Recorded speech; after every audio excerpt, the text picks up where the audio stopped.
Good morning.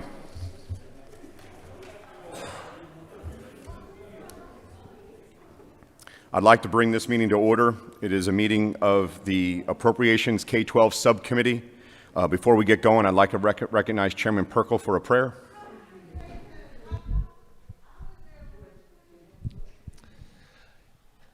Bow with me, if you will. Dear Heavenly Father, Lord, I thank you so much for this day that you've given us, for the night's rest that you've had. That I pray that for each one here, thank you for the service to this great state. Give us great wisdom. Be with our families while we're away. Guard, guide, and protect our hearts, our witness, and this great state. In your name I pray, amen. Thank you, Chairman Perkle. Members of the K-12 Subcommittee, I sure do appreciate you getting up at this early hour. We're going to go ahead and roll through the tracking sheet if that's okay. I'll go ahead and point out some of the major changes. Any questions that you have, please go ahead and press your button. One thing you'll see consistently through this budget, and then also for those of you on other subcommittees and other budgets, is an adjustment around pay. We're going to go ahead and skip those because those are pretty much universal.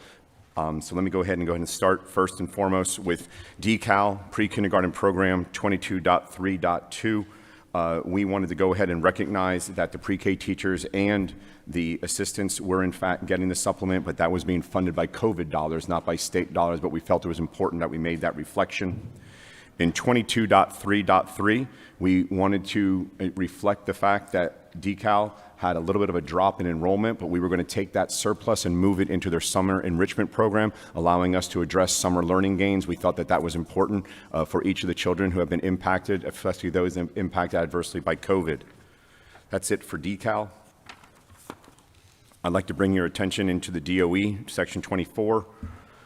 24.1.4, this is to provide agriculture, education, equipment, and facilities. We went ahead and we moved forward from what was going to be an FY 2023. We moved it into the amended 22, and that's $4.2 million. Please turn your attention to 24.6.3 underneath curriculum development. This is a reflection of a slight delay in the rule coding program at the Georgia Cyber Center, so we wanted to make sure that that was placed into the budget. Moving on, if you could please go to 24.11, you will see that we went ahead and we reflected the fact that the RTF program manager position had a slight delay in start all the way until September, so we went ahead and we put that adjustment in. In 24.12.2, there was a reflection by the governor's budget regarding the nutrition workers, but we went ahead and we fully loaded that expense, and that's where you're seeing the delta, most of that coming from FICA. Going down into pupil transportation, 24.14.3, you will see there's an incentive program in terms of the purchase of alternative fuel vehicles, and that's for $5 million. That accounts for 625 buses at $8,000. And I want to make sure that the committee is aware that's both propane and electric. You'll see in 24.16 and 24.17 a series of different true-ups that we wanted to do, the largest one being around 5 mil share. And then you'll also see at 24.17.10, you'll see an adjustment regarding the custodians, and that's for a little over 7,800 custodians. If you could move your attention to technology career education, 24.22, you'll see in 24.22.4, we are purchasing heavy equipment and construction simulators for CTAE type pathways. We're excited about this, and we think this is going to bring a lot of value to our students. That is it in terms of major changes for the K-12 subcommittee tracking sheet. Are there any questions at this time? Seeing no questions, the chair will entertain a motion. Is there a second? All those in favor? All those opposed, please say nay. Motion carries. Thank you very much. We are adjourned.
All right, if I could have everybody's attention, we're going to try to stay on schedule and keep rolling.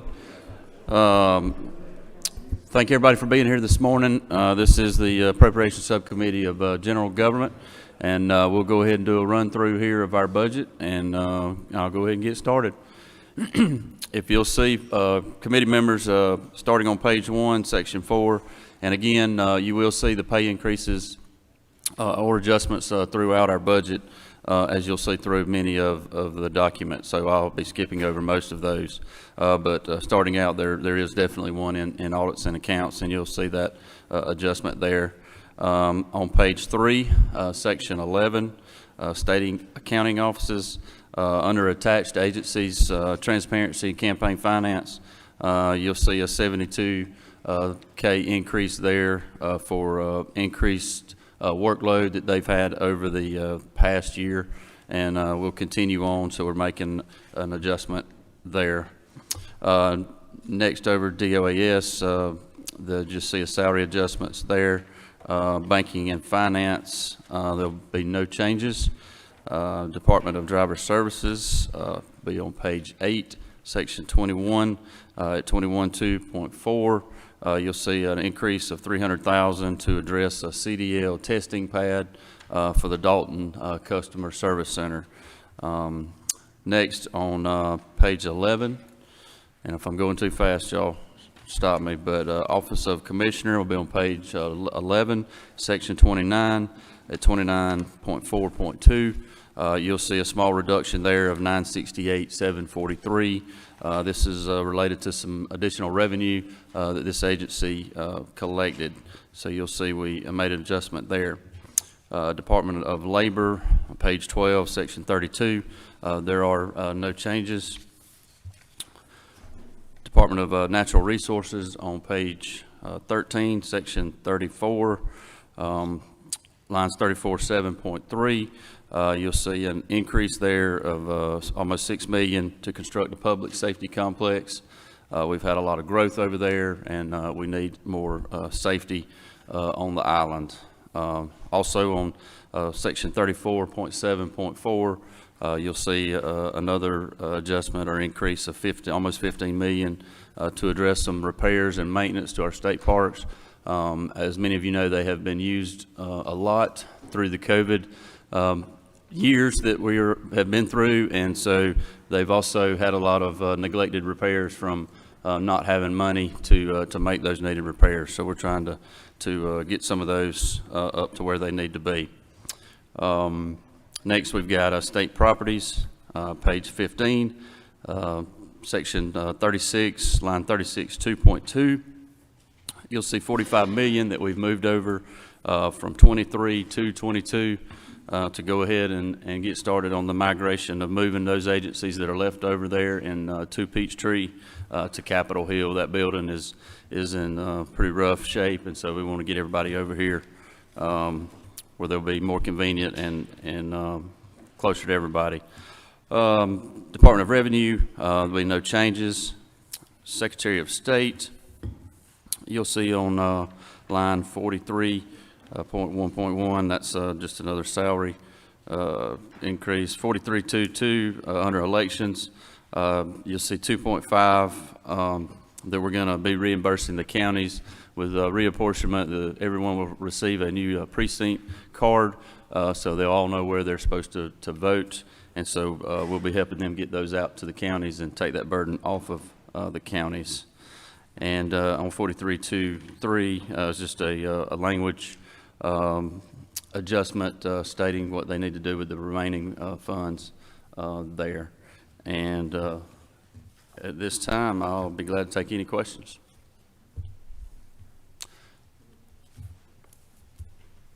Seeing no questions, I'll entertain a motion. Got a motion? Motion and a second. All those in favor say aye. Aye. Any opposed? All right. Motion carries. Thank you. Got a budget.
We're going to call the Subcommittee on Higher Education to order. You should be receiving your tracking sheets. First of all, Chairman Watson, you said, please stop if you go too fast. I'm not sure anybody can go faster than Chairman Jones as far as talking. But we're still going to try to do this faster than he did it. If you'll turn in your tracking sheets, again, I'll echo the first two chairmen's comments. You'll see the raises, common raises throughout the budget that are here. I will skip over those. We will just address the items, the changes that we have as a subcommittee since our last meeting. If you'll turn to 41.13.2, that's our first change.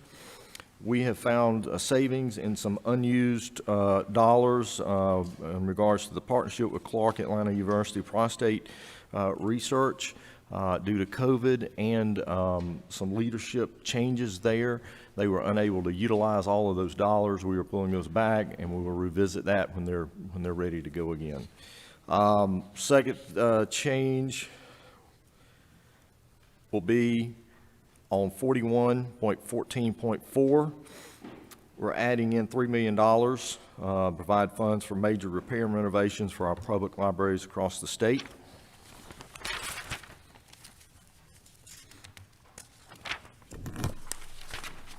Next change, our addition, 41.18.13 and 14, those two items.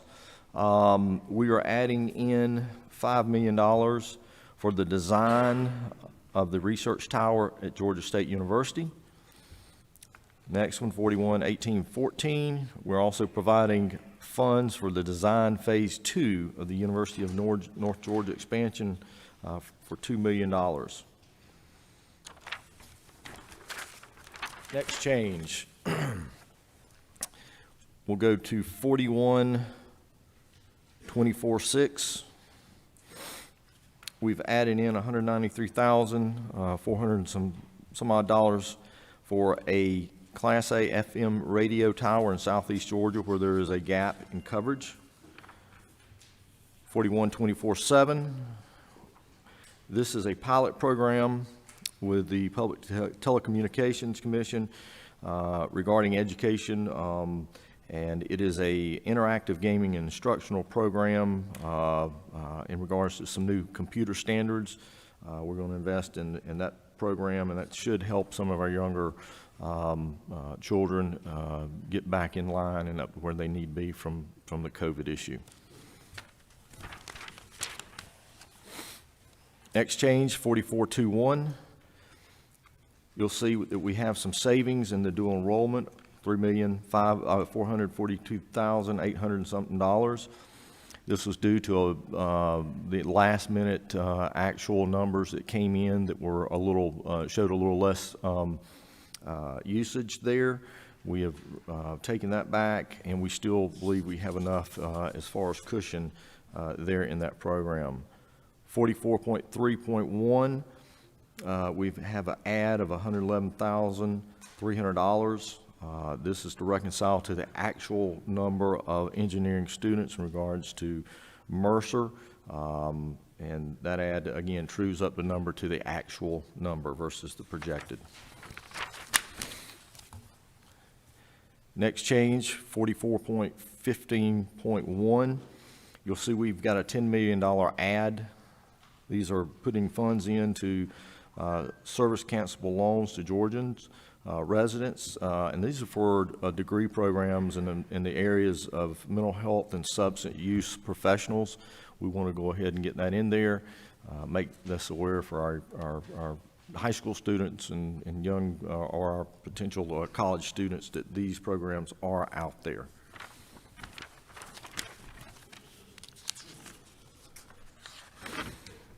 And with that, there are no other changes to the technical college.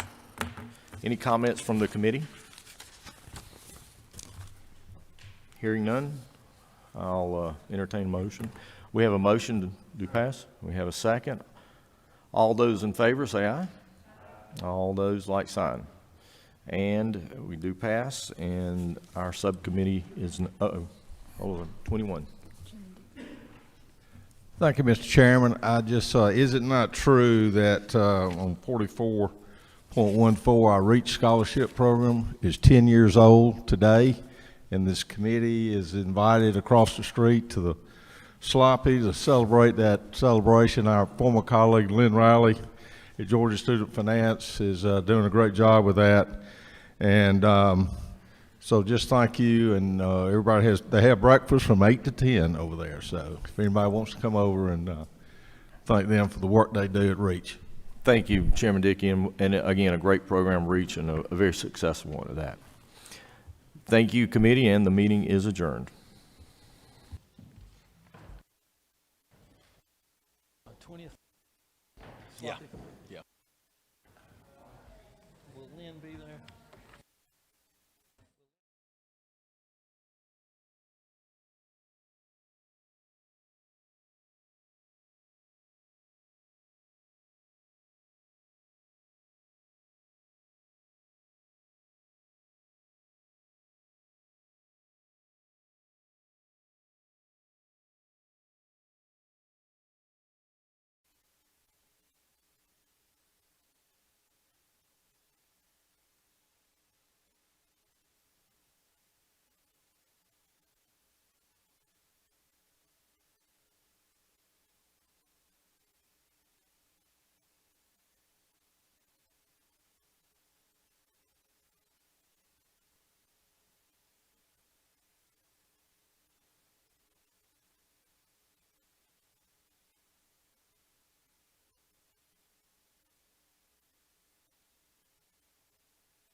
Good morning and welcome to the Appropriations Subcommittee of Transportation. And we were going to go over the changes that we are recommending in looking at the tracking sheet, if you will. The first change is to recognize transportation fees, which are the hotel, motel, highway impact fees, into debt service. That's better reflects the legislative intent of HB 170. It's reflected on the tracking sheet if you look at 47.2.1 and 47.6.7. So by swapping these fees in the debt service, we free up motor fuels to fund the max requirement we have for the new federal infrastructure bill. It also allows, and some of the other subcommittee chairmen have mentioned some of the changes that we're not going through all the way through in the different operational parts of our budget. The $5,000 pay raise, which was included here, and also the vacancies, recruitment, and retention, which was reduced here. The next change recognizes an increase in short line rail. For those that are on the committee, remember in beginning 2017, we began to address the problems that we had with short line rail not being up to Class 2 standards. We've made a concerted effort over these last 5 years. This particular appropriation will takes care of a third of the remaining short line rail program. So that's found in 47.6.4. And lastly, we're looking at itemization, looking at the change for the rideshare fees authorized by HB 105 of $9.9 million. 41.6.5 provides $4 million for transit. 47.6.6 provides the $5.9 million for the Rural Transit Initiative. So that is the changes we had in our on the tracking sheet. Do have any questions from the committee? Hearing none, I would entertain a motion, if there are any. I got a move, and I got a second. All in favor, aye. Opposed? The bill passes. We are adjourned.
Good morning. Welcome to everyone. It's good to see so many of you here with your bright and shiny faces this morning, too.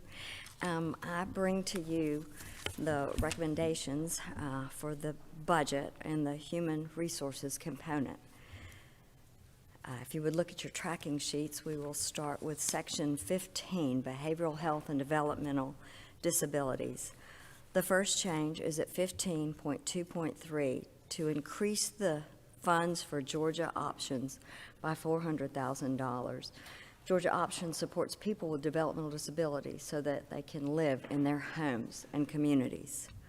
The next is at 15.2.4 to reduce funds to reflect the delayed contract implementation, a savings of $850,000. The next is at 15.4.3. This will provide funds for the technology upgrades for the Georgia Crisis Access Line in preparation for the interfacing with the National 988 hotline, expected to be implemented July 16, 2022. Georgia is ahead of the curve on this measure because of our own line that we have implemented, as well as the app that exists today. The next change is at 15.6.3 to provide funds for the Matthew Reardon Center for Autism, an addition of $16,875 to restore 1/4 of the FY21 cut and help them finish this year well. The next is at 15.10.2 to provide funds for capital maintenance and repairs of $5 million. This was originally in the governor's FY23 recommendation in bonds, and because it will be much more financially responsible, we have the ability to move this forward and pay with existing funds. And that is behavioral health. The next change comes in Section 27, the Governor's Office of the Child Advocate, and this will be to provide funds for technology upgrades to help them with case management and investigations, an add of $75,912. And then the Department of Human Services, Section 28. So we begin at 28.1.2 to reduce state funds to reflect surplus temporary funding from 6.2 federal adoption supplement due to COVID. We'll have a savings there of a little over $2 million. 28.2.1 to reduce the funds to reflect delayed implementation, a savings of more than $2 million as well that has been unspent and which will help us to help them. Also, then if you will look at line 28.7.2, to increase the funds for the integrated eligibility system costs for implementation of the Patients First Act. This was originally allocated at about $4 million for technological implementation, and it was confirmed by DHS that only $2.72 million is needed for the implementation at this time. The next is at 28.7.3 to reduce funds to reflect the workforce efficiencies. This is based on vacancies that exist today. And the last in that section is 28.7.4 to utilize and address the needs of funds to address the needs of high-need youth.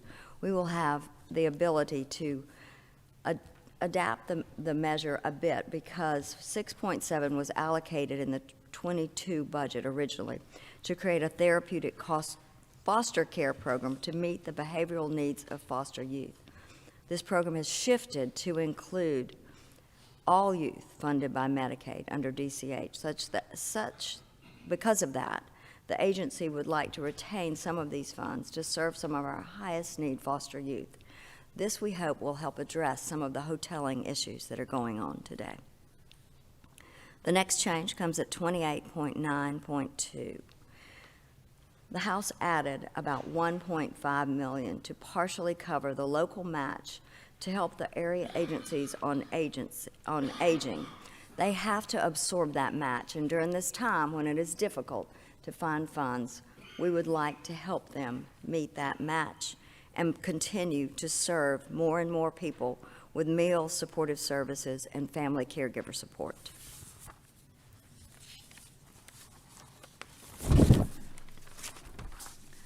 The next changes are at 28.24.3.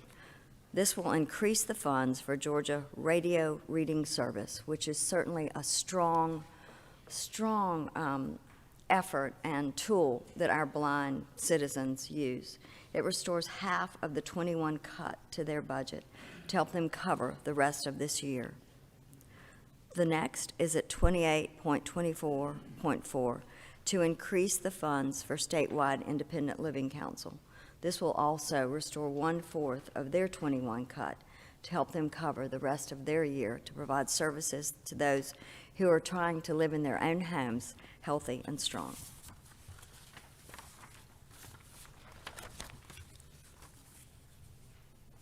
Our final section is at section 48, Veterans Services. There are 3 changes there that address vacancies for unfilled positions right now. They are at 48.1.3, 0.2.2, and 0.4.3. Each of these combined will add about $76,000. One other change is at 48.3.2. This corrects the caption. The passenger van bus will actually hold 15 rather than 12 passengers, so we will be able to serve more people by correcting that number as well. And that concludes this portion of the budget. If there are any questions, we have a motion to pass and a second. Any further discussion? If not, all in favor, please signify by saying aye. Aye. Thank you. And that concludes this portion of our budget. Thank you.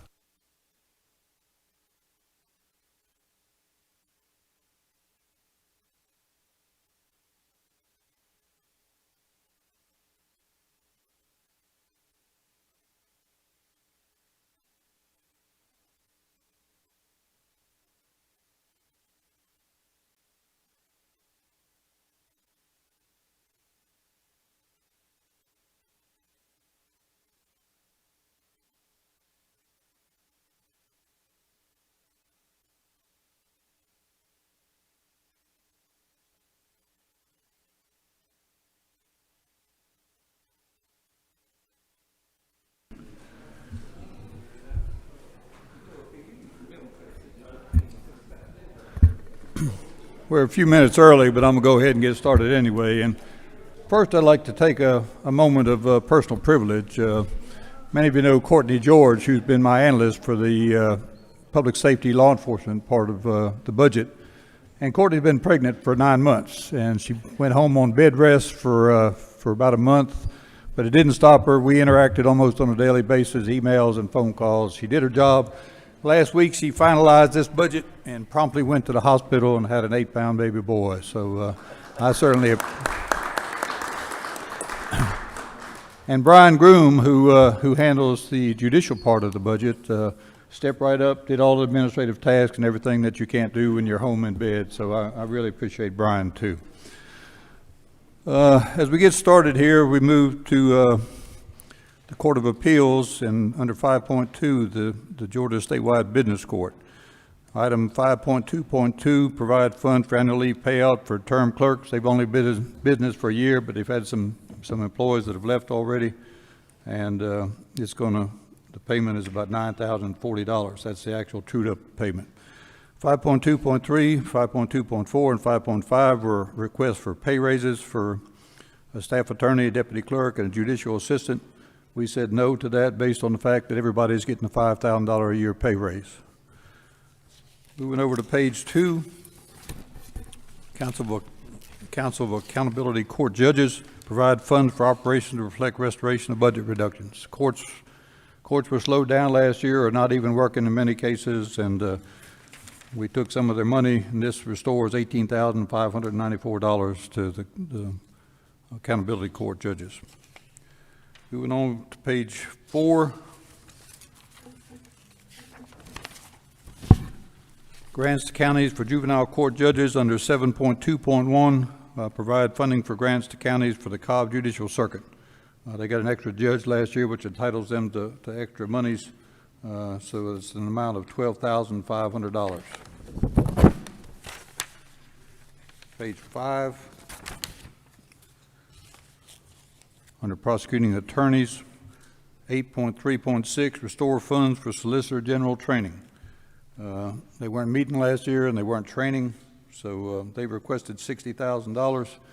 This only covers the fourth quarter, so we were able to reduce it to 2 trainings, and they accepted $20,000.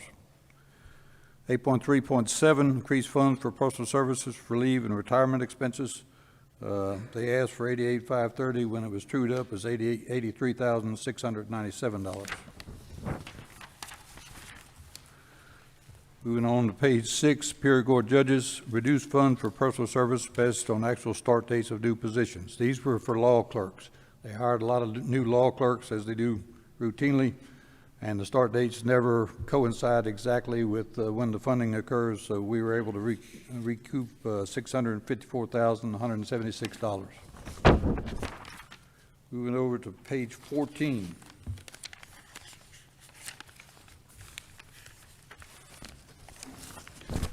GBI. Under 30.1.2, reduce funds to reflect delayed start date for legal positions. They got 2 new legal positions last year. Once again, the dates weren't congruent with the higher date, so we recouped $20,502.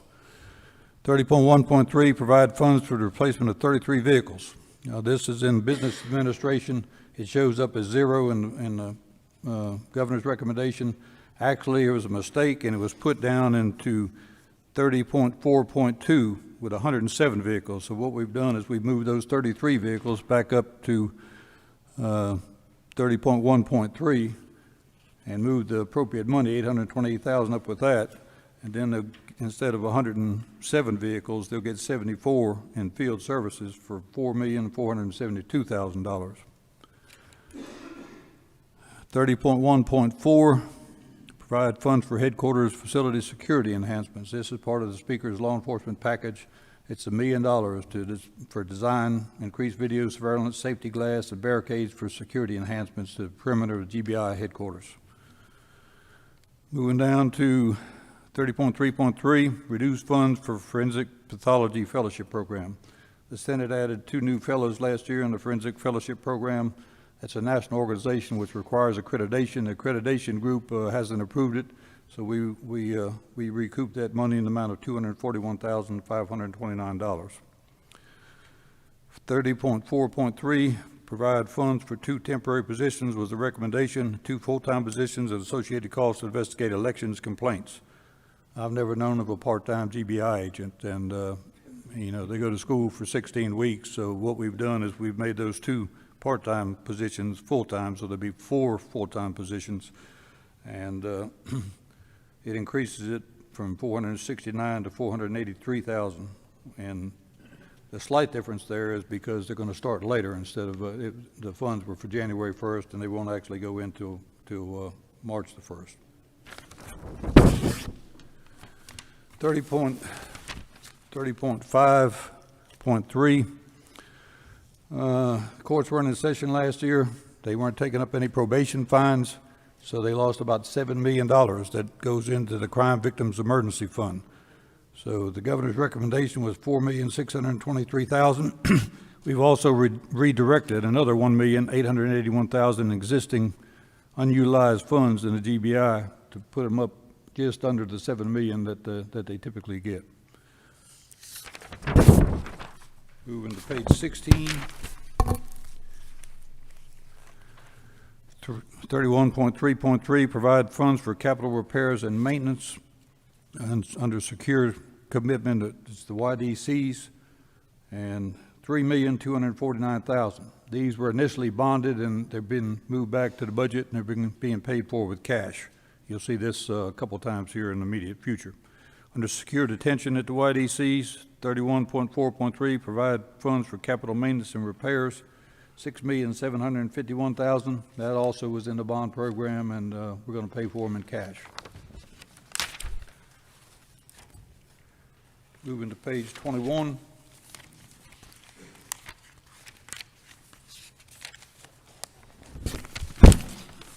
Department of Public Safety. Under Departmental Administration, 39.3.3, provide funds for the statewide maintenance and construction of 3 new communications towers, $655,000. They were also in the bond program being moved to cash. 39.3.4, provide funds to complete construction of the new headquarters facility. That's a pretty significant amount of money in the bond process, but they're moving $4,800,000 from bonds to cash. 39.4.3, reduce funds to smaller class size for the 111th and 112th trooper schools. Each of the trooper schools slated for this year were slated for 100 people. The first school only had 70 candidates make it to the school, the second one 46. So we took that money back, $1,734,738. And what we did with some of it is we redirected it to $144,370 to give a 10% pay raise to those people in Troop C, which is Atlanta metro area, on the crime detail here, that they're working every weekend pretty much all night long. And 39.4.4, provide funds for maintenance, repairs, and renovations at field offices in Baldwin County, Tattnall County, Morgan County, and other statewide locations. $2,100,000. There, it's being brought from bonds to cash.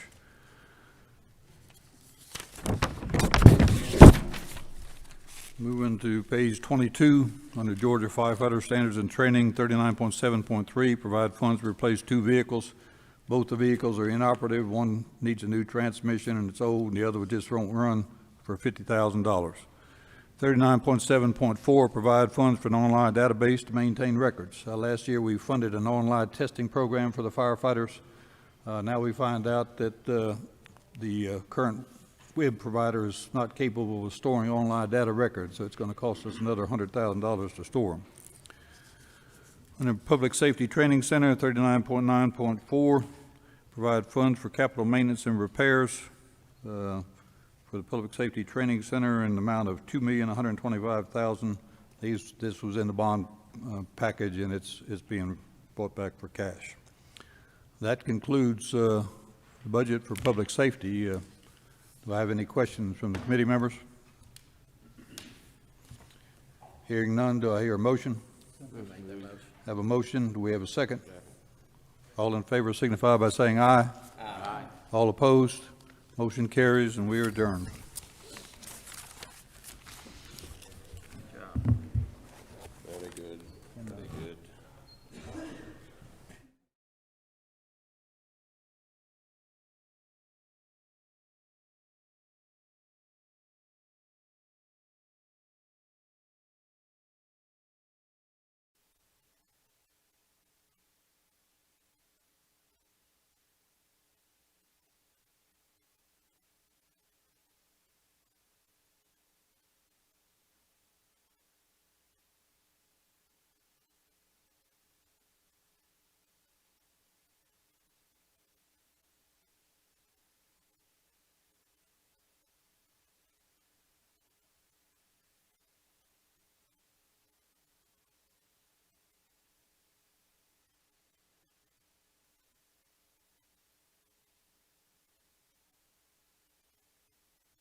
Good morning, everybody. We'll go ahead and call the Health Subcommittee of Appropriations to order, and we'll begin going through our tracking sheet. There'll be several, as was mentioned by others, there are many of these items that are common throughout the budget, so we're not going to point those out. We'll just go ahead with just the differences. And in our budget, many of the things that we have are really just a real truing up of the numbers with some later information and that sort of thing, but we'll point those out as we go through there. The first item I'll bring to your attention, 17.7.2. This reflects the funds that there's an increase there, and this is due to the extension of the Public Health Emergency Act that was due to end in April, but it has been extended to June, and you're going to see this in 3 or 4 different places through here, so I'll point that out as we go by. 17.7.9, this is to provide funds for skilled nursing centers for an add-on payment to an additional $10 per patient. Most of us have heard of the additional expenses they've had with the COVID, with the testing and the PPE and that sort of thing, and this is to help with that. The next 17.7.10 is a language only. This is an effort to bring the cost reporting that they do up to a more current level to deal with the liability and property insurance and that sort of thing. And this would be done after we get CMS approval as well as the audit for the 2021 cost numbers. Under low income Medicaid, 17.8.2. There again, this is an increase in that number that's brought about by the extension of the public health emergency money that I had mentioned earlier. That's the Medicaid match money. Under 17.8.6, this is a reduction there, and it's transferred over to the Peach Care program, and that'll appear in just a minute as we move along.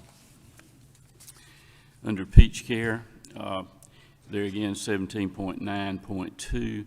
This is a truing up of the number of the money that came in from the extension of the public health emergency that I've been discussing with you. 17.9.3, there's the transfer of that $13 million from the 17.8.6 that I mentioned just a minute ago. Under State Health Benefit Plan, 1710.1, you'll see an increase in that number there. This is to transfer one-time savings from the Medicaid ABD and provide funds to support increased medical and pharmacy expenses in State Health Benefit Plan. 17.10.2, this is it's language there. This is where the State Health Benefit Plan shall provide coverage for FDA-approved medication for the treatment of obesity. If you remember a few years ago, we did a pilot project with State Health Benefits to do bariatric surgery, and they feel like that has worked well and been very satisfactory, and this would be a good way to get into this and help hopefully get a healthier person and really reduce the number of surgeries they would have to do. And in 17.12.1, this is under your Healthcare Workforce Board. This provides funds for residency slots to fully fund the actual number of slots. So that's an addition that really just trues up what we need to put in there to cover those slots that are really there. Under 17.13.1, there's a reduction there. This is to the Mercer School of Medicine grant. We had put money in there to get 2 medical examiner forensic pathologists that were funded in the 2022 budget, but they were unable to fill those positions at this time, so we're able to do a reduction there. Under 17.14.1, over at Morehouse, they're in the process of a new nursing program. I think we've all become aware of the need for additional nurses through the pandemic. That's $500,000 there to help them with the program that they've got up and going. They'll be offering a BS and an MS degree in nursing. And those are the changes that we'll have on we'll highlight there. Any questions from our committee? If no questions, the chair will entertain a motion. Have a motion to do pass. Have a second. Any further discussion? All those in favor say aye. Any opposed? It passes. Thank you very much. We are adjourned.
Thompson's here.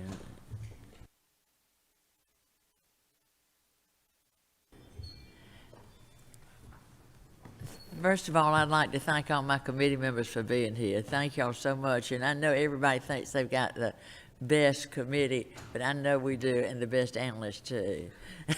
So, thank y'all. We're going to start with the Department of Ag, and I just want to tell you before time, you're going to see in this budget a lot of reduced funds because of actual starting dates, and we've all heard how hard it is to get people to come to work and the labor shortage we have, and so we've taken advantage of the money when people did not start to work when we funded them to start. And so, you know, there's a labor problem in all agencies. And let's start with agriculture, and if you get your tracking sheet out, with 13.2.3, in Department of Agriculture, we reduced funds based on the actual starting date, $177,878, and you'll see a list. It's a soil scientist, a hemp position, an attorney, it's just an investigator, and I'm just going to call that out, that, you know, that we've reduced the funds by that much if you look on your tracking sheet, and not call all the positions that weren't filled. The next thing on your tracking sheet is 13.3.3. This is to provide funds for planning, design, and equipment, and for roof and air condition control replacements for the Tifton office. And this was in the bonds, and we moved it to cash, $985,000.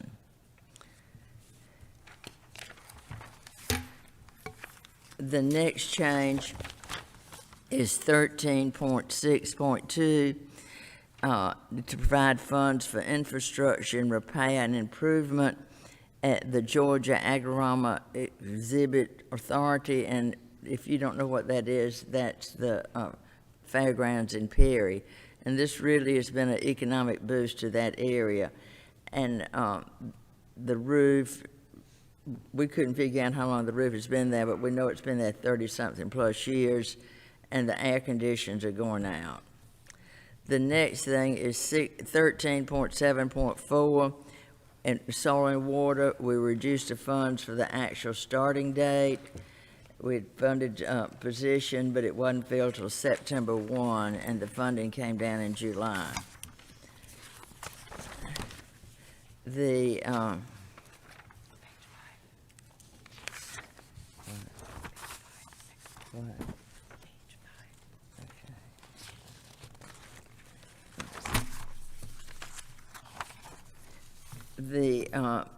next change that we've made is Community Affairs, 16.14.3.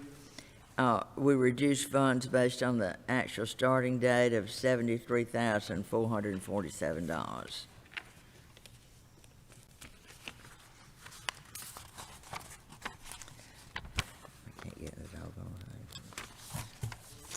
The next changes we have is Department of Economic Development.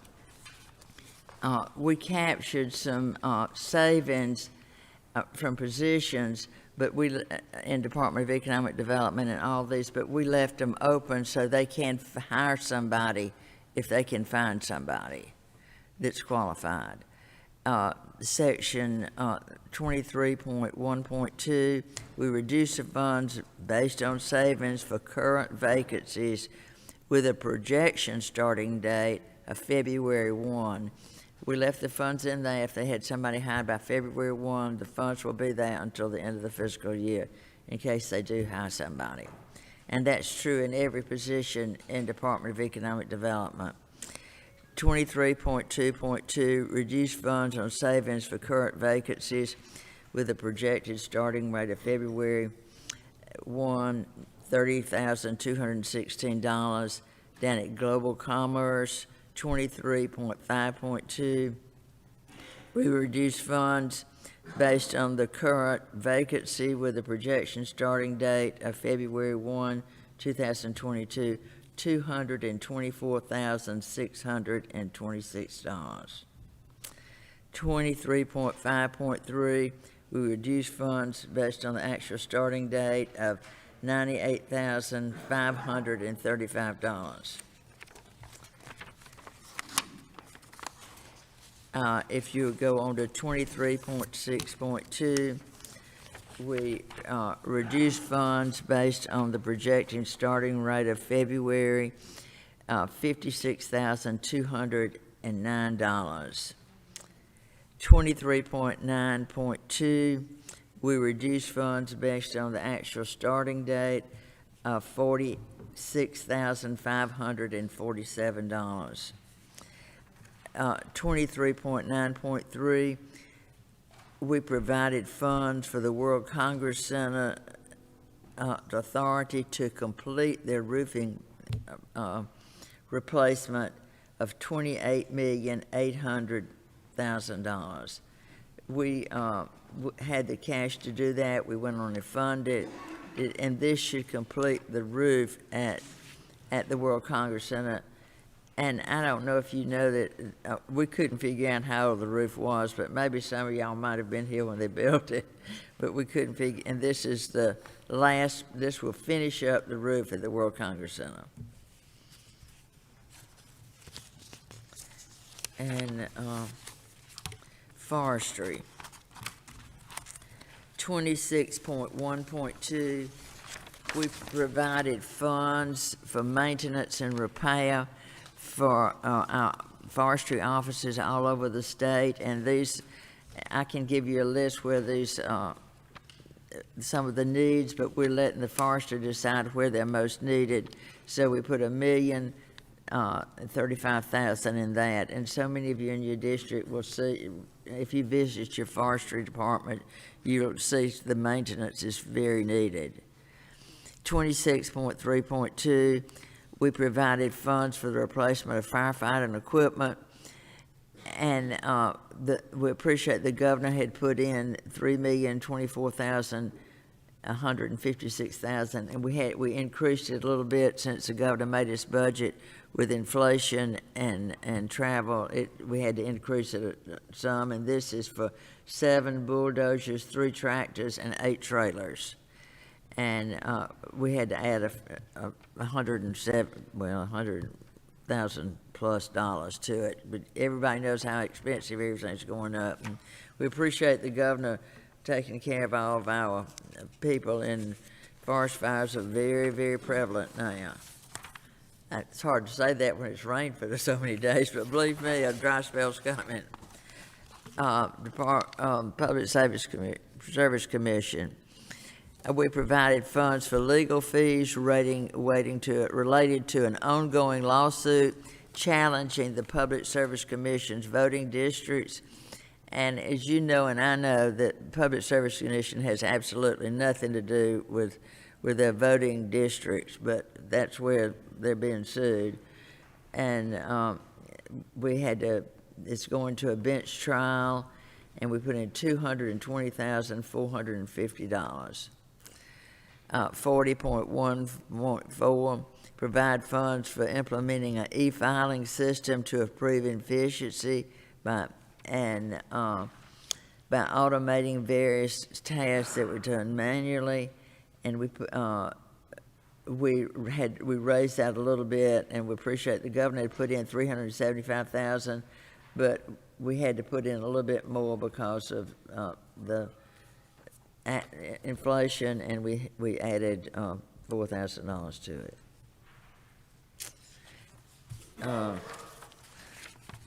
I think that do I have any questions from the committee?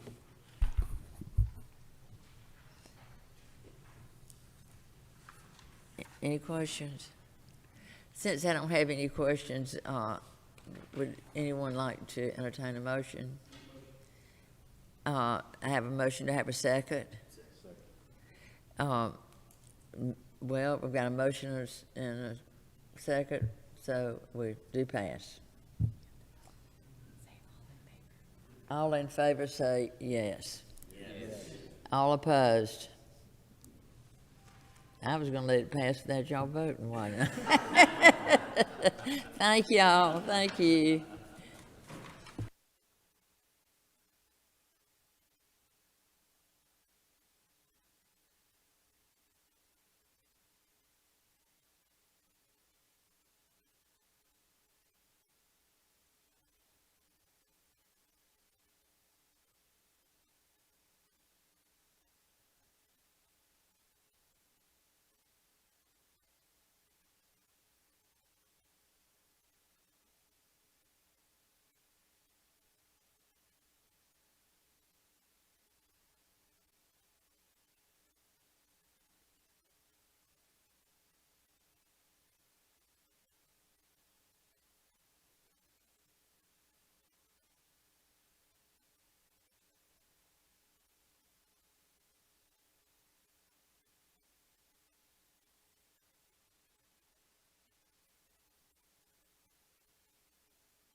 Good morning. That was pretty puny. Good morning. Good morning. All right. That's somebody sounded like they still had sleep in their throat back there somewhere. Well, good to see everybody this morning. A couple quick things before we start. I'd like for us to go to the Lord in prayer, and I'm going to ask Representative Gilliard to give us a little bit of what he did from the speaker's podium the other day this morning and give our invocation this morning. Oop, hold on. There we go. Thank you, Mr. Chairman. Lord, we thank you today for allowing us to be here as we assemble to do your business for your people. Allow us to be great stewards over your resources. You said, give us this day our daily bread. And so, Lord, we just ask you to give us this day as we make the decisions to provide bread for all of your children all across the state of Georgia. We give you praises and honor and glory, for this is your day. In Jesus' name we pray. Amen. Amen. Thank you, Representative. I tell you, this old stage Southern Baptist the other day, as you got to rolling, started almost to get ready to start jumping pews now. Take up the offering. Well, I want to start out by thanking each and every one of you as committee members, but especially our subcommittee chairs on the work that has been put into this amended budget. A lot of work, a lot of checking and double checking and going kind of like Santa Claus, going through and checking the list, making a list and checking it twice. And there's been a lot of that happen. And most of all to our House Budget and Research Office staff, Martha and Christine and all the folks over there. As we leave in the evenings and go back to our hotels, apartments, our homes, they stay for many hours after that, a lot of time putting in the changes or doing further research on stuff. So I want to thank them. At this time, I will turn the chairmanship over to our Secretary, Chairman Dubnik, and I'll go to the well to present the bill.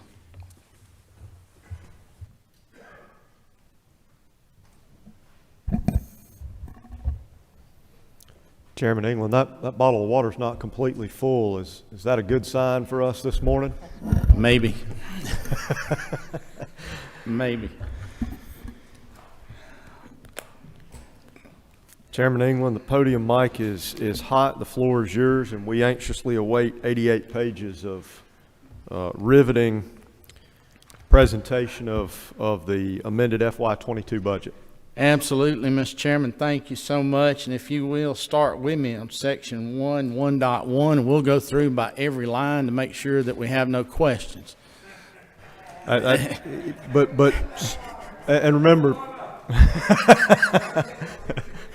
your microphone's yours, Mr. Chairman. In all seriousness, again, thank you all for being here. And I want to point out a few things that are kind of common throughout the document. You'll see in a few places a few true ups on the $5,000 supplement to our state employees. Again, as always, OPB has to kind of put all the numbers together and crunch all the numbers, and typically they have to lock down in order to get printing done sometime in December. So once that is done, there are always things that seem to come to light after that. So it's no one's fault. It's just a matter of the process. The other thing that I'll point out to you, and I'm not going to point out each one of them as we go through because y'all have talked about them in subcommittees, but also on our other funded state employees, those employees that are benefit eligible, that many of them do not even know what their payer source is. In discussions, we felt like that with them being other funded, whether it be federal funds or through fees and those kind of things, that we needed to go ahead and take care of those folks as well in the amended budget. We'll look at it somewhat differently as we go into the 23 because there's some wiggle room for many of these agencies to be able to do it at that point or as they renegotiate any grants that they've got going on. But we felt like that all of those individuals, or most all of those individuals that were other funded individuals, but are also state employees, and that's the part that matters. They are state employees, that we would go ahead and cover them. There are a few instances where we don't because there is a confirmed wiggle room that's possible within the agency to this date. So you'll see those changes common. Also, you'll see, and I'll make a few comments about this at this point, but I'll point them out individually as we go through. You will see where we have pulled some items forward from the 23 budget that were either proposed by the governor to be funded via bonds or via cash. As we did some things and opened up some headroom, we were able to pull some of those items forward to go ahead and move forward on many of those projects a little bit earlier than waiting to July 1st to kick some of those off. And so also to understand about those items, those are one-time expenditures. So we're not going in and saying we're going to do it now and have to come back in the 23 and continue on doing it on those items that we've pulled forward. These are things that are one-time expenditures, so we're going on and doing those now. So if you move to Section 2, the Georgia House of Representatives, you'll see the change there. That'll be your first time you see the $5,000 increase for our full-time benefit eligible employees. And so you'll see that language very similar throughout the document, so I just wanted to point it out there. Moving on to Section 3, joint offices, you'll see an add there of about $1.76 million, and that is Legislative Service Committee back in the fall heard a presentation from an IT specialist that had come in and explained many of the weaknesses that we have within our systems here at the Capitol. Gaps in coverage on Wi-Fi, many other things that slow technology down as we start moving further and further toward a paperless method of doing our business here. There's some upgrades of the skeleton, basically, that'll need to be done. So that's starting to move that forward. If you move on to Audits and Accounts, Section 4, you'll see some adjustments there. Again, remember that the Department of Audits and Accounts is part of the legislative branch, so those additions were not made, were put in by the governor as submitted by Audits and Accounts, and then we trued up anything that needed truing up as well. Court of Appeals, again, Judiciary is just like the legislative branch. They make their submissions. Then the governor has to enter those, OPB has to enter those just as they have submitted. And so then we are the ones as appropriators that come back and do any true ups there. And you'll see those true ups starting at 5.2.2. That one is actually a annual leave payout, but that's to meet the actual expenditures. But 5.2, 3, 4, and 5, they were asking for a pay increase, but with the $5,000 increase that we're doing for everyone there, that was not necessary. Moving on to Judicial Council, 6.1.3, you'll see a restoration of some of the cuts that we had to make during COVID on that particular line item there. Moving on over to Juvenile Court, Section 7, 7.2.1. Juvenile courts, as we added a judgeship to Cobb County last year, it does allow that court circuit to ask and receive some additional grant funding there at that $12,500. Prosecuting attorney, Section 8, you'll see several true-ups here that just deal with the actual start dates for the individuals, and you'll see the first one of those, 8.2.6. Some training funds that they're not going to be able to use all of between now and the end of the year, so we've left a quarter in there. And then some personal services for leave and retirement expenses at 8.3.7. And then some savings at 9.3.5 under Superior Courts as it relates to starting dates of those individuals. Supreme Court, just the adjustments on the payroll. Moving on to the State Accounting Office, if you'll look down at 11.5.2 under the Government Transparency and Campaign Finance Commission, otherwise known as Ethics, their case count has gone up significantly, as have their billings for the administrative law judges that they require to hold those hearings. So we're trying to get that trued up to what it needs to be there. Moving on over to Department of Administrative Services, Section 12. And Representative Evans had asked a question of Representative Gaines and the well on Tuesday, I believe it was, talking about the subsequent injury trust fund. And so I didn't have a chance at that point to clear up, but you'll see at 12.6.3, the 150 million put in for workers' comp claims. Those are state workers' comp claims. Those are individuals that have been our employees, that some of these cases have been open as far back as, I think it's 1982. And so this is trying to clear up about 700 of those claims that have been outstanding since that time. It is not part of the subsequent injury trust fund because the SITF is a function of private employers and their workers' comp liabilities there. So I just wanted to clear that up this morning. Again, didn't have that opportunity to on the floor the other day. Moving on to Section 13, Department of Ag. You'll see Chair Lady Houston and her committee have gone through and looked at start dates on many areas through, and the first one of those at 13.2.3. Then moving down to 13.3.3, an item that we brought forward from bonds dealing with roof and HVAC replacement at the Tifton office, which is where one of the bigger labs is that the Department of Ag has. 13.6.2 under the Ag Expo Authority, otherwise known as Georgia National Fairgrounds. You'll see an ad, a little over 4.63 million. That's to go in and replace some HVAC systems and do some other maintenance that is needed on some of the original buildings that are now right at 30 years old down there and still have the original equipment.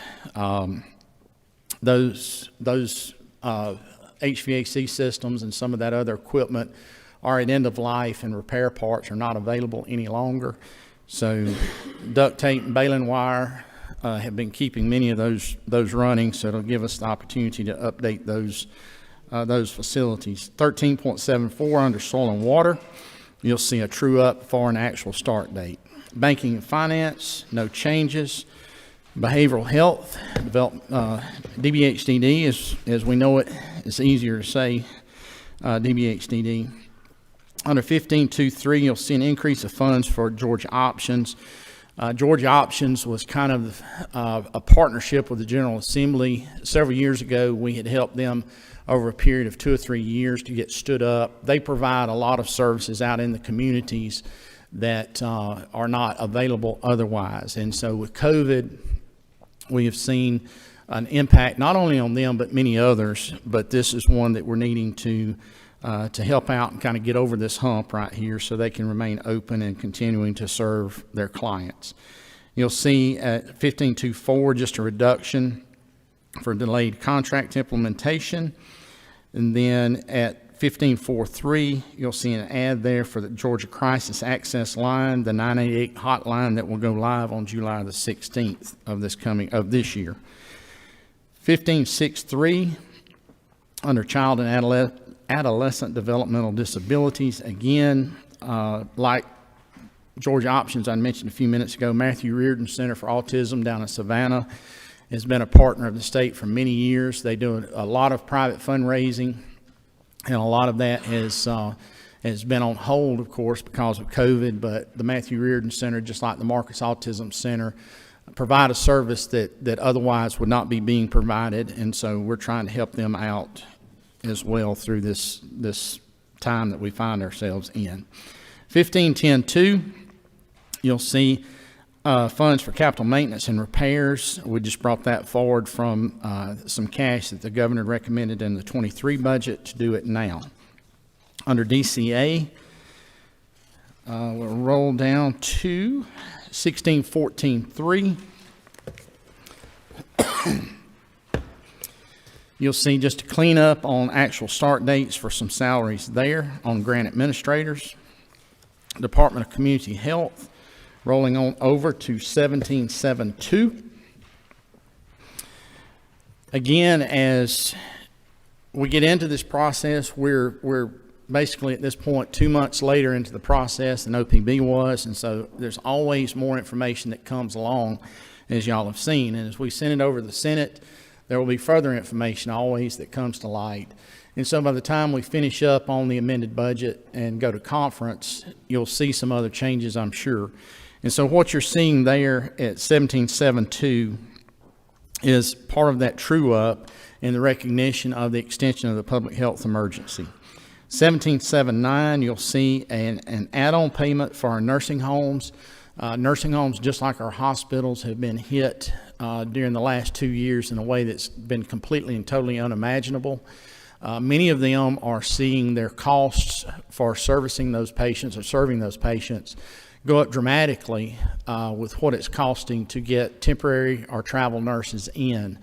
And while we have provided a lot of travel nurses, they have had to go beyond what we've been providing as a state to do that. And so it's caused quite a financial hardship for them. 17710, just updating some language there as it relates to the professional liability and property insurance language that we had included in the original FY22 budget. Moving on down to 17.8.6, it and 17.9.3 are basically the same funds just being put where they're needed. You'll see a true up at 17.9.2.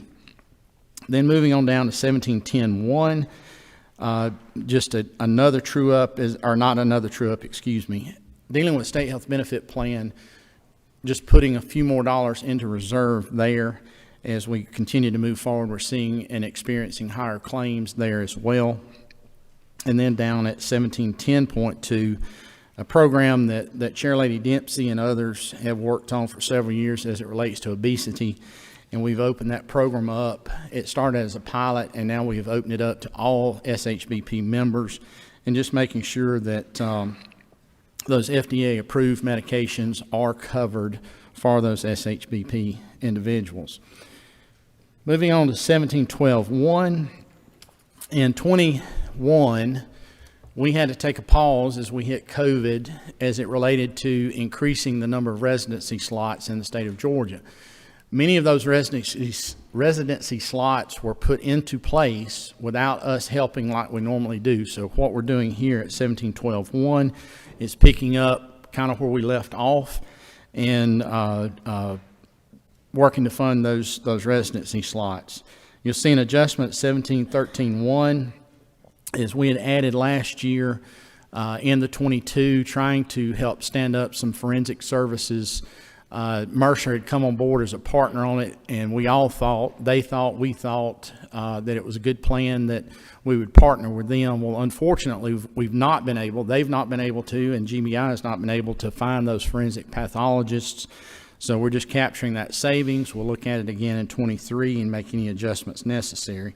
17.14.1, as it relates to Morehouse School of Medicine, they've got a nursing program that they're looking to stand up and expand, and we've talked to them, visited with them on that. So we're helping, as you all know, we've partnered with Morehouse on docs and nurses for rural and underserved areas, and so we're just continuing on with that partnership as well. Department of Community Supervision, you'll see no changes there. Department of Defense, no changes other than statewide. Moving on to Driver Services, Section 21. 21.2.4, we've just pulled forward a project to repave the commercial driver's license carousel at the Dalton Customer Service Facility. Moving on to decal at Section 22. At 22.3.2, just recognizing that decal has used some of their CRRSA funds to provide the supplements to their teachers, and just noting that, if for nothing else, for historical purposes in the document. And then at 22.3.3, just telling them to utilize some existing funds for the summer transition program that was started last year to help catch many of the kids up that have had learning loss. And so what we're doing there is just saying, go ahead and use some of those existing funds to help fund that program. Moving on to Section 23, Economic Development. You'll see there at 23.12, 23.22, 2352 and 2353, just capturing the savings that are available from the delay on starting of those positions. That continues on at 2362 and at 2382 and 2392.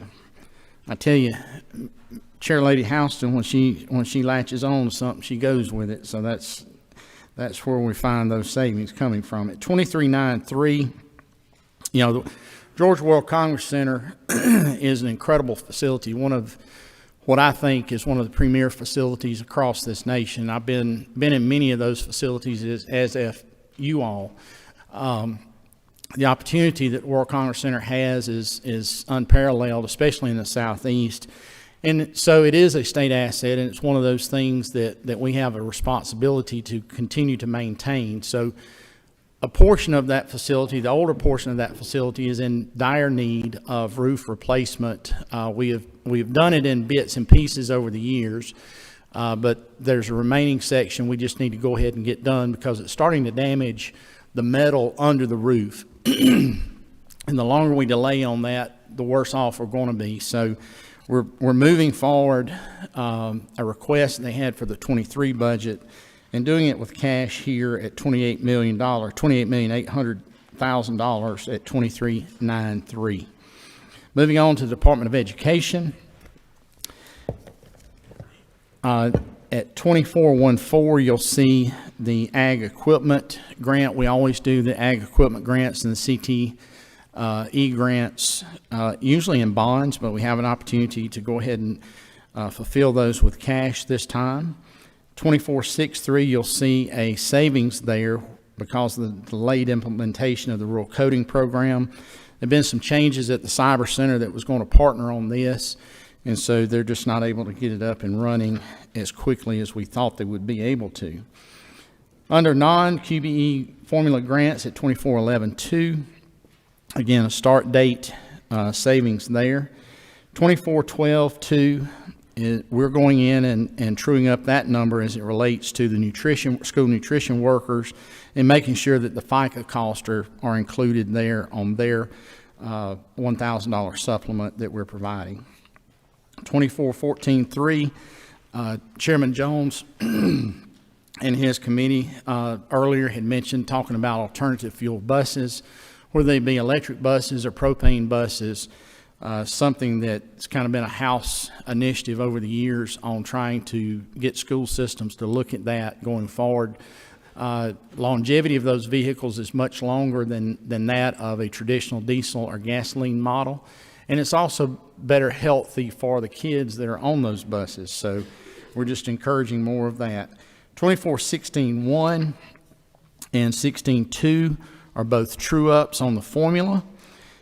And then if you'll look at 2417-1, 17-2, 17-4, 5, 6, 7, you'll also, again, see formula true-ups as it relates to the QBE funding formula.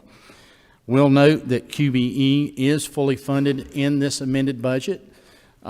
We were still holding back a little bit last year because we were unsure of revenues. However, this amended budget and going into the 23 budget, QBE will be fully funded again there as we had started a few years ago. 2417-10, going in and capturing and making sure that the custodial staffs at these schools also see the $1,000 supplement. And then down at 2418-2, a contract with NAMI, an expansion of that contract a little bit for the mental health services that they're helping to provide through the RESAs. Moving down 2422-4, Chairman Jones and several of his subcommittee, and he's allowed me to be a part of it as well, looking at some of those needed pathways that are out there for individuals and young people to have careers, good paying careers. And one of those things, and we've been hearing it a lot from our construction industry friends, especially those in heavy construction, dealing with bulldozers and excavators and those kind of things, about needing to find young people that are trained to operate those machines. And so in a partnership with several of the manufacturers in partnership with the road contractors and others around the state, we're looking to stand up a program that will place simulators across the state in several schools that will have shared access for not only that particular school system, but the school systems adjoining, so that individuals can come and get their training when it's convenient for them. Kind of a key card system that they can get in, after hours to complete their training modules and that sort of thing in those simulators, that will then allow those individuals to go out and go directly to work for companies that were looking to grade roads or grade building sites and those kind of things. So I'm excited about that, and I think there's a lot of potential there. Section 25, Employee Retirement System, no changes. I've had some questions as it relates to ERS. There are some changes that the ERS board is proposing, and I think we will see a bill that has to codify a few of those changes, but it does put them in a better posture to be able to offer a COLA. I know we all hear we've got a lot of retired state employees that live in our districts. And so I'm excited about what the ERS board and their staff over there have been working on to move them forward to getting a COLA for their employees sooner, or for their retirees sooner than later, and quite possibly they might see it by the end of this year. Stay tuned on that one. Moving on, Section 26, State Forestry Commission. You'll see an ad there at 2612, just bringing forward some of the bonds and paying it in cash. 2632, again, as OPB had put together this equipment ad, we have seen the cost of equipment go up, like we're seeing the cost of equipment and everything go up right now. So we refreshed that bid, and so what you see there is the latest number on that bid for that equipment. Moving on over to Section 27, Office of the Governor, you'll see one small change at 2782 for the Office of Child Advocate for some technology upgrades of $75,912. Moving into the Department of Human Services, Section 28. Again, as some of the extensions happen on the public health state of emergency on the federal level, it does affect things also not only in DCH but also in human services. And so what you're seeing there on the first one at 2812 is the reflection of the temporary 6.2 increase on FMAP. At 2821, you'll see there where we put some money in, I think last year, to help stem learning loss in STEM, science, technology, engineering, mathematics. And so there was a little bit of a delay in the disbursement of those funds, so we were able to actually capture a little bit of the savings there.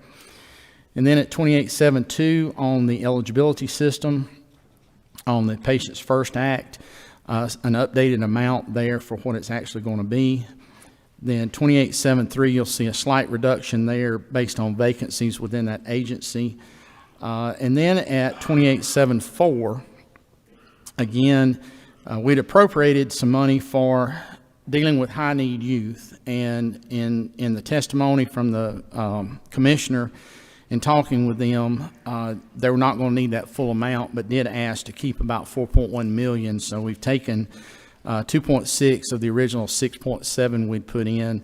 And those funds will continue to address the hoteling issue that I know they've been working on, many of you have been working on, and our colleagues in the Senate have been working on as well. 2892, increasing the funds for the required match on the supportive services, meals, and family caregiver support as it relates to the American Rescue Plan. So we added about $1.5 million there to help cover the local match that will be required of our AAAs as they do Meals on Wheels and several other the programs that they do across our state. Moving on down, 2824. At 2824.3, you'll see an ad there, a partial restoration of the 21 cuts for the radio reading service. And then 2824.4, another restoration of funds for the statewide Independent Living Council.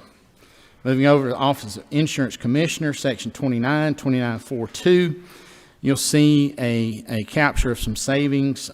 They had increased the fees, so it allowed us to be able to pull back out some state funds where they're using that fee revenue to provide their services. Section 30, under GBI,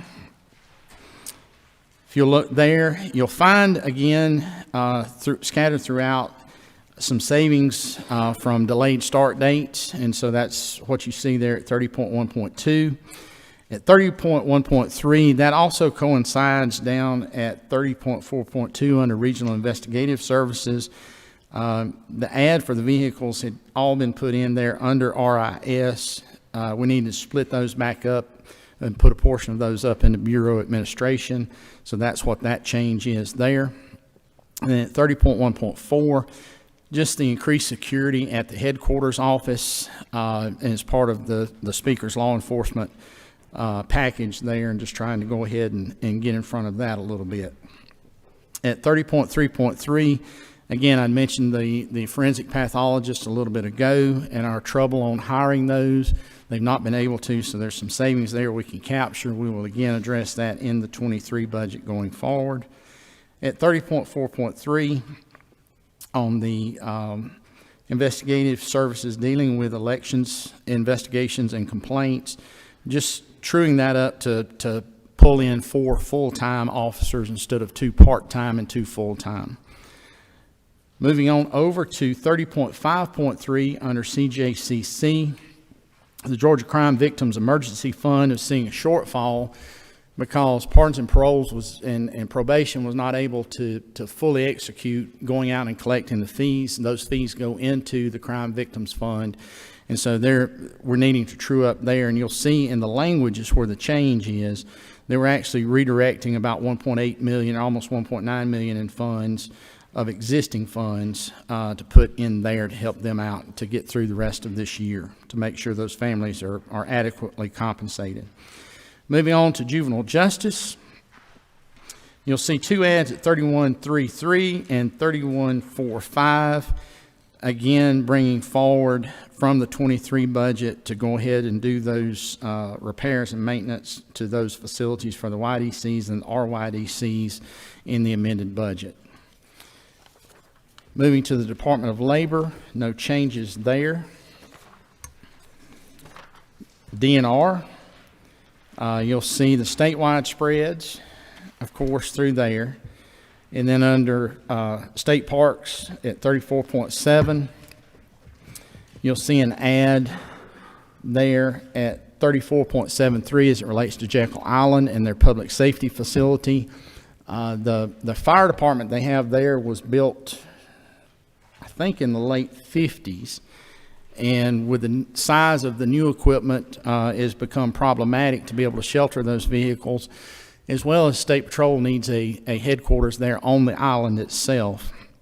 But it will also allow for several other functions to be included in that facility. So we've gone ahead and said, let's do that here in this budget. And then at 34.74, we've seen a huge increase in the visitation of our state parks. During COVID, as people have gotten out and about, and that's kind of been the place for them to go have some safe social distancing. And so not only that, but also just kind of the deferred maintenance that we've had at our state parks over the years. We finally got a chance to kind of make a pretty sizable impact there and try to catch up a little bit. Moving on, Section 35, pardons and paroles, no changes. State Properties Commission at 36.2.2.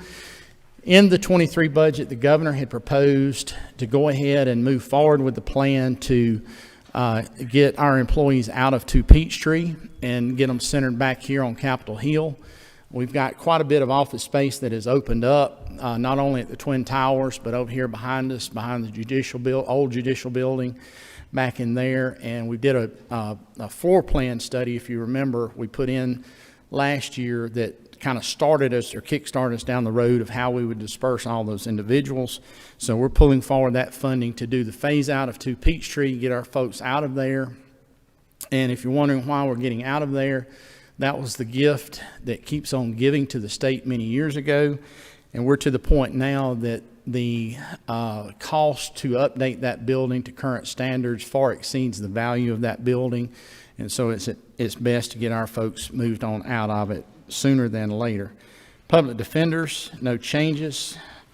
Section 38, public health, no changes there. Department of Public Safety, looking at 39.3.3, you'll see two items there at 3.3 and 3.4. One is the communications towers that are needed for them to complete their coverage of the state. And then at 3.4, some additional funds needed for the increasing cost of the new headquarters building that's under construction now. 39.4.3 is savings where two of the trooper schools, 111th, 112th trooper schools that we'd funded last year, we fund them at 100 individuals. One of those schools only had 70 and one of those only had 46 that completed, so we're able to capture some savings there. And at 39.4.4, you'll see us pulling forward from bonds $2.1 million for some maintenance and repairs and renovations at three locations around the state. 39.5.2, some of the savings that we captured on the trooper schools will go to implement the 10% salary supplement for Troop C.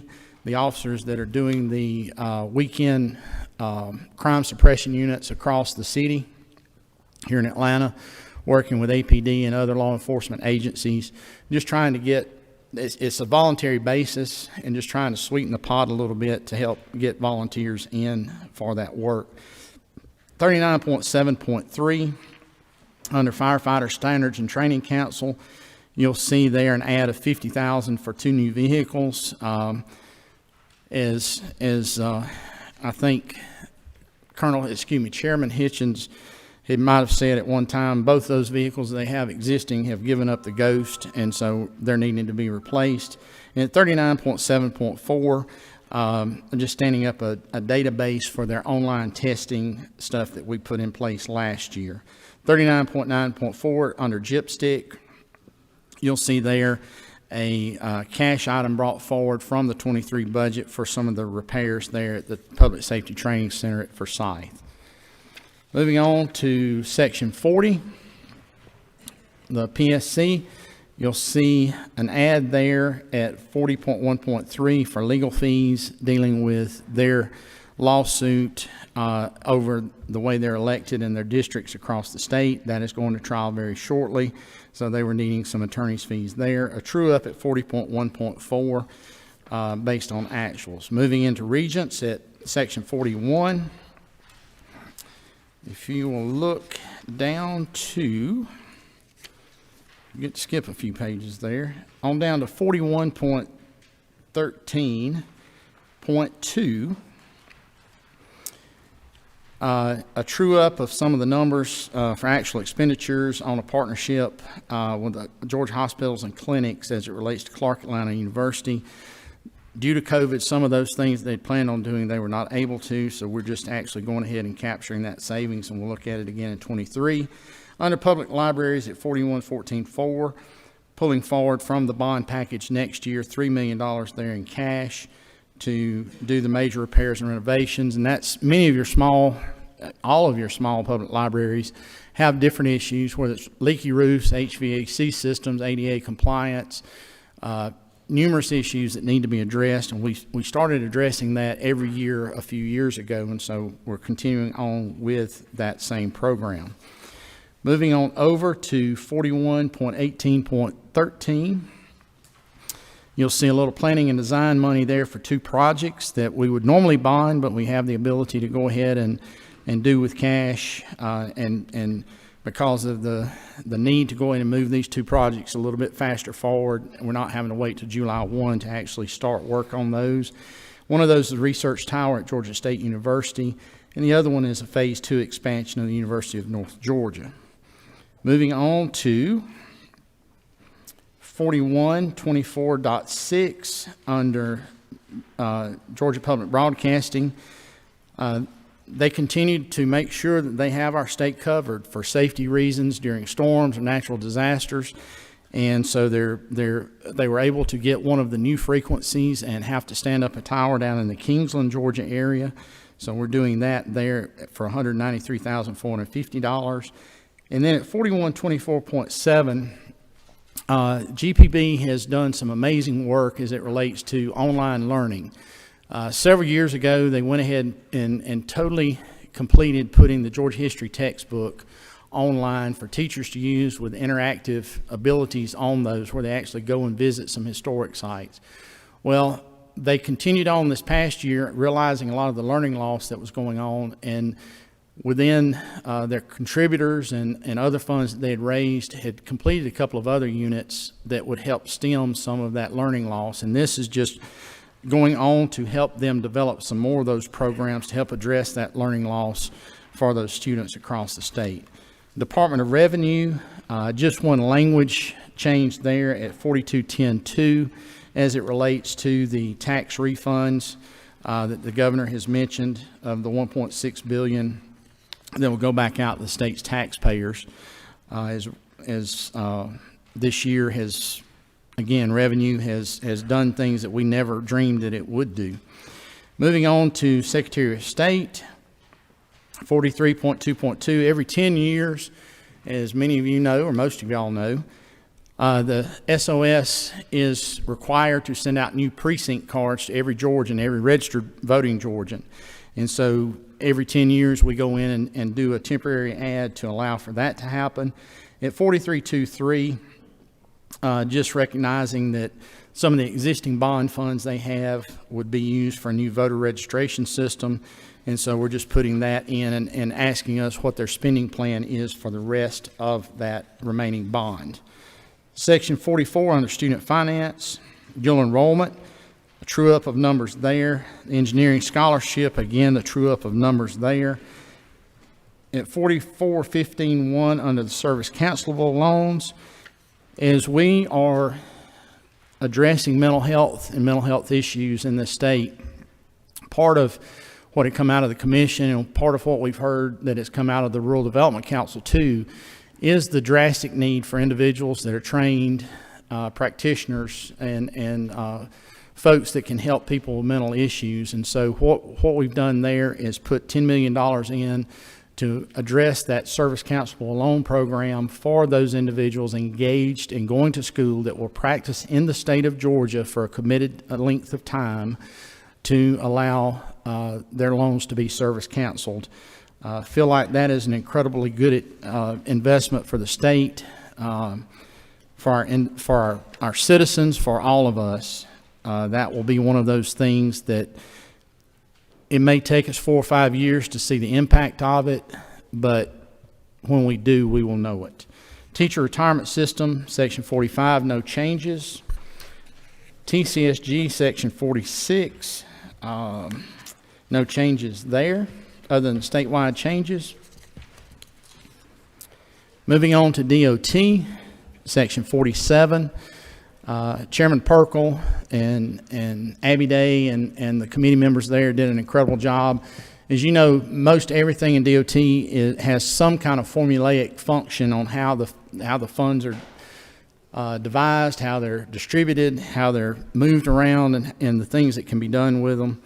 And we knew from talking to DOT over the summer and into the fall that with the Federal Transportation Infrastructure Bill, that there would be a significant state match required on that for some of those projects. And so what you see, for the most part, in the changes they have made are freeing up those dollars to make that required match. If you look down at 47.6.3 and then 47.6.5 and 6.6, just taking that $9.8 million at 6.3 and dispersing it at 6.5 and 6.6, and that's those rideshare fees and making sure that we're in compliance with House Bill 170 and House Bill 105 as it relates to those issues. And again, you'll see some of that truing up also through the rest of the DOT. Moving on to Veteran Services. At 48.13, 48.22, and 48.43, you'll see just a capture of some savings from start times and other workforce efficiencies, and then a corrected caption at 4832 as it relates to a transportation van there. State Board of Workers' Compensation, no changes. And that's a walkthrough of the document. Well, Mr. Chairman, as always, we appreciate the Cliff Notes version and not the detailed Wikipedia version, and you've obviously done very well. And we only have one question. Chair recognizes Reverend Williams for a question. Thank you, Mr. Chair and Mr. Presenter. Thought you were going to take a bucket of water up there one time. A little clarification on 13.3.3, Department of Agriculture on the air conditioning system. Yes.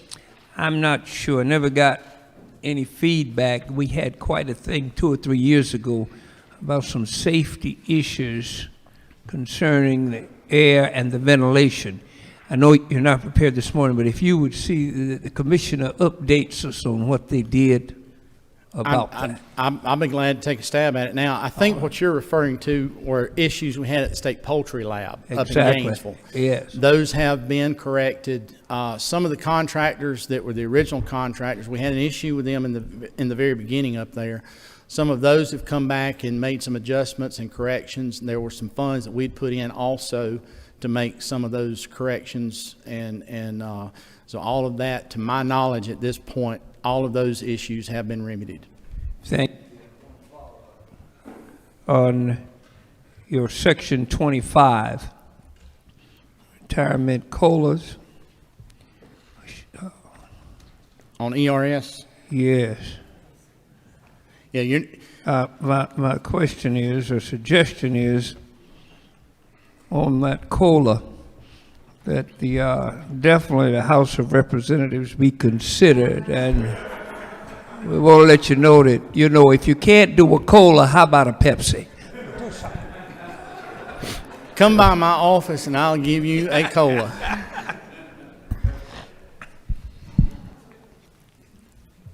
Chair Lady Smith. Thank you, Mr. Chairman. This is an excellent budget, and a lot of work went into it by all the different committee members. Is that not true? It is. And on behalf of all of us, thank you. I'm going to delay the second part of Representative Williams' request for us, but to thank all of you for starting to look into the COLAs for our employment system, retirement system, and I hope at some point we can tag in the public safety as well. Thank you. Yes, ma'am. Mr. Chairman, I see the chairman of rules standing in the back of the room. I see him too. And Chairman Jones, you're recognized for a motion. Mr. Chair, I make a motion that HB 910 be passed by committee substitute. There is a motion. There is a second. Is there any discussion? Hearing none. All those in favor, please say aye. Aye. Any opposed, same sign. Motion carries. Thank you, Adjourn. Mr. Chairman. We are adjourned.